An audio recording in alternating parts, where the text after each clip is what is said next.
Panalangin para kay Elijah Alejo.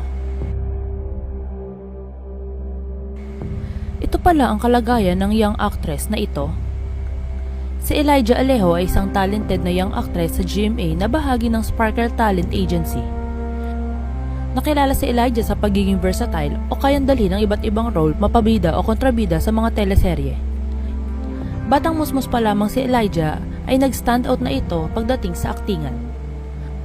Ngunit ginulat naman niya ang kanyang fans at supporters sa kanyang Instagram post.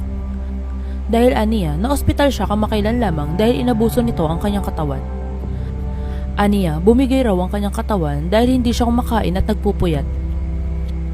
Nagbahagi ito ng kanyang mga larawan habang nasa ospital.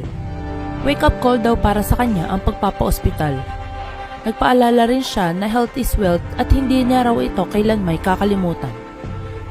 Nagbigay rin siya ng paalala sa netizens na ingatan ang sarili at kalusugan. Kumain ng tamang oras, magpahinga at uminom ng tubig, at huwag daw hayaang bumigay ang katawan ayon sa young actress. Tinapos naman niya ang kanyang post na siya ay nasa maayos ang kalagayan, nagpapagaling at nagpapahinga pa din daw siya. Nakalabas na rin daw siya ng ospital at sinekreto muna sa publiko upang makapagpahinga siya ng maayos.